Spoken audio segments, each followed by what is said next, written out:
喺今集開始之前，希望睇緊呢條片嘅朋友，如果你中意今集嘅內容，希望你訂閱我哋頻道同按個 like 以作對我哋嘅支持。各位好啊，又嚟到長毛簡易教室啦，話明簡易啦，今集梗係做啲簡單嘢噶啦。而家見到台面上面有炸白蘆筍啦，好明顯今集係整白蘆筍嘅，因為白蘆筍而家當造啊，開始大概係每年嘅4月至到6月呢段期間嘅。因為我都係香港某富豪嗰間超市行過發現到嘅，就買嚟煮啦。白蘆筍其實好多種食法嘅，你可以配 Hollandaise sauce 又得，煎嚟食又得。今次我哋會用最簡單嘅方式用嚟打湯。今集白蘆筍湯。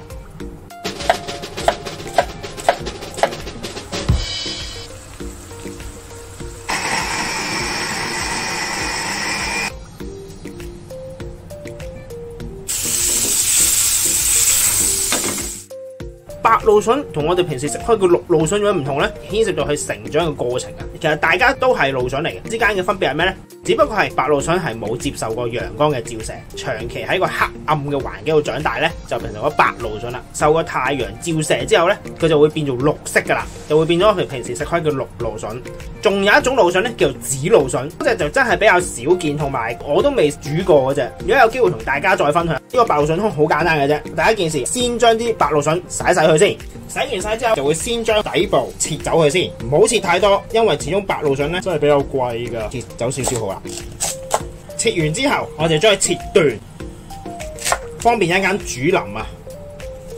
可能會有人問啦，唔使去咗啲釘咩？其實唔去都得嘅。可能會有人會刨皮嘅，你刨皮都得，但係因為我哋之後係會將佢打成湯嘅，刨咗皮同唔刨皮呢係冇分別，因為我哋都要過篩嘅到最後，所以其實可以省卻咗一 part。但係如果你唔想過篩，就想直接飲嘅，你就一定要刨皮啦。如果唔係，你就會成紮纖維喺個口嗰度噶啦。整埋其他配料先，然後我哋會有少少嘅洋葱，我哋會切粒。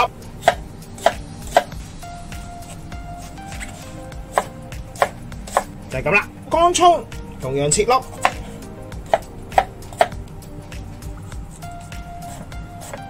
就係咁啦。呢一度就係基本材料啦，白蘆筍、cream、洋葱、乾葱、牛油。牛油嗰次會比較多啲嘅，因為我哋唔會牛油加油，我哋會純牛油去炒。然後我哋會加少少法式嘅 sour cream。如果你哋買唔到呢隻，你係可以買翻普通嘅 sour cream，但係個味可能會爭少少。呢隻都比較難揾嘅，去啲烘焙店先揾得到。先用中火燒溶咗啲牛油先，記住係燒溶，唔係令到啲牛油變 brown 啊，即係唔係上色啊，令到啲牛油。呢個湯咧，我哋要保持住佢白色嘅，先至可以稱得為白蘆筍湯啊。牛油開始滾啦，仲有爭少少未溶晒都唔緊要嘅。而家開始熱啦，因為你再加熱落去咧，好容易會變色嘅。我哋先落晒所有洋葱啦。呢個湯唔可以用大火炒嘅，一定要用中火。因為你真係要 keep 住佢，唔可以上色，唔好變色。如果唔係，好難會控制到係白色啊，出到嚟嘅成品係。你見到洋葱開始有少少透明啦，就可以落埋乾葱，一個 tablespoon 嘅貪草。點解唔係開始煮湯嗰時先至加貪草呢？因為而家加你揾牛油炒嘅貪草係更加香嘅，可以炒香咗貪草之後，落晒所有白蘆筍落去。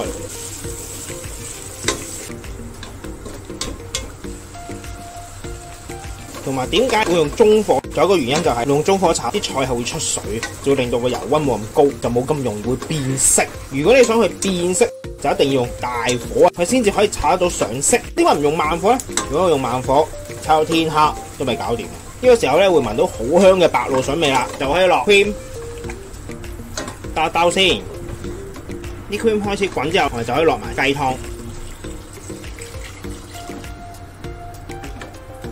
開大火煮翻滾佢先。可能你會問啦，我好多時都見係落雞湯喎，點解呢？因為喺西餐裏面嘅雞湯其實係最百搭嘅，有少少似我哋煮中餐咁，乜都落雞湯啊，乜都落啲雞粉。通常我都係建議啲人個雞湯自己熬好啦，真係唔好買出邊現成嗰啲，因為你真係唔知佢落過啲咩嘢。就算佢話無添加，你只要另個成分俾嗰度，你都會見到成紮化學嘢嘅。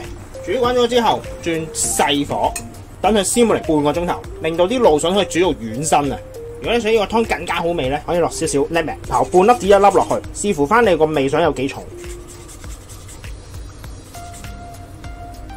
搞一搞勻佢，有奶類啦，有 cream 類嘅湯啊或者餸，你就會落 lemon， 等佢更加香㗎。已經半個鐘收咗一半汁，呢個時候我哋就可以 blend 佢嘅。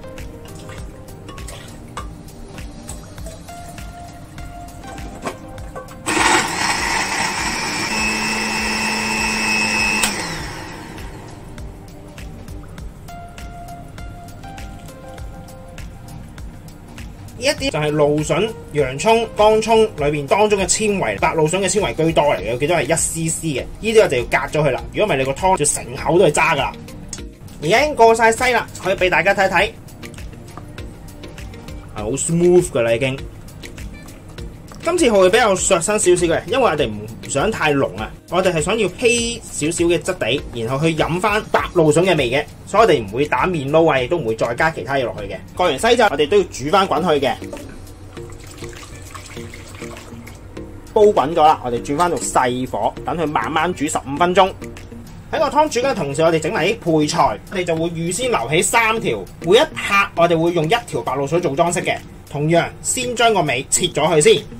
今次我哋就要將白蘆筍表面嘅皮刨咗佢啦，因為我哋會直接食啊。今次係刨白蘆筍方便嘅話，我哋會準備個盤，將個盤反轉咗去，盤底向上，擺個白蘆筍上去，直接喺上邊刨，就冇咁要刨到手啦。個頭嗰位唔需要刨，因為佢最亂嘅。我哋刨後邊嗰橛嘅，主要係一條刨好咗嘅白蘆筍啦，已經係。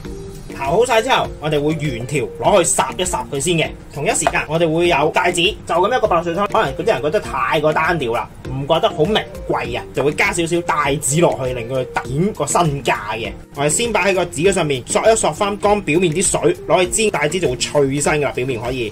但係記住，唔係呢個時候去調味，千祈唔好而家落鹽，係冇用嘅。我哋先索乾咗表面嘅水分，臨煎先至落味嘅。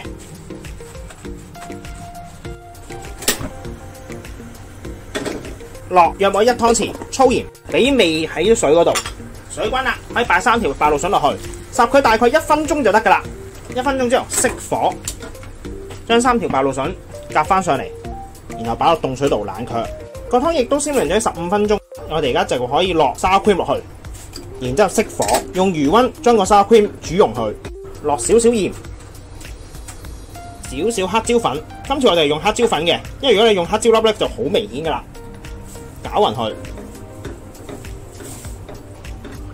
個湯基本上完成。最後我哋就嚟整埋啲配菜，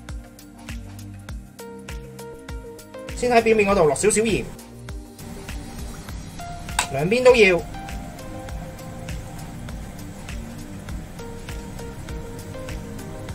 加少少黑椒粒，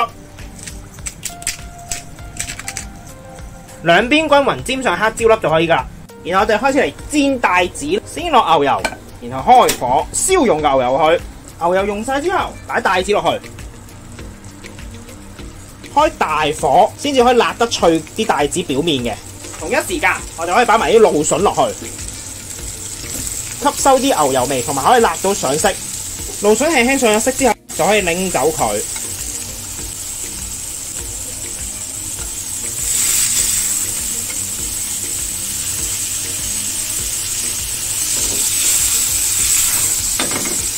辣到佢兩邊上晒色就可以噶啦。先擺喺紙上面，等佢索一索翻啲油先。將蘆筍切一次先，我哋會斜切。今次斜切完先擺喺一邊，然後我哋嚟擺盤帶子擺喺中間，白蘆筍湯喺側邊加入去。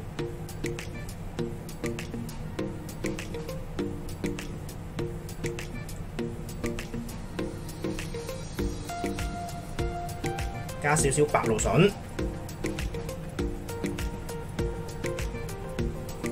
然後為咗凸顯到佢嘅身價咧，今次就會用啲好名貴嘅食材，我哋會用真嘅魚子醬。喺魚子醬上邊加少少金箔，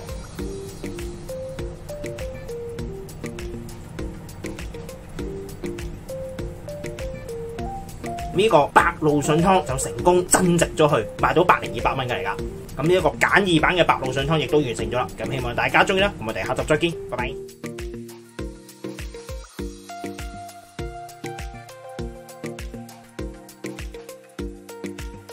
我哋嚟試一試味，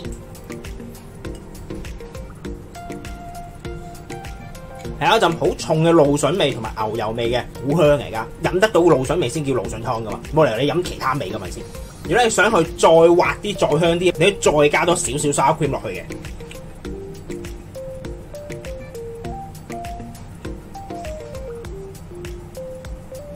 攪一攪勻佢，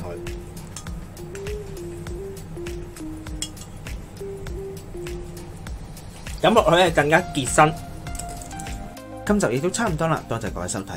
詳細食譜我哋會上傳喺 Facebook 專頁嗰度，有興趣嘅話可以上去查閱。另外，如果中意我哋頻道嘅話，希望可以訂閱我哋頻道同按個 like 以作對我哋嘅支持。希望大家中意啦，我哋下集再見，拜拜。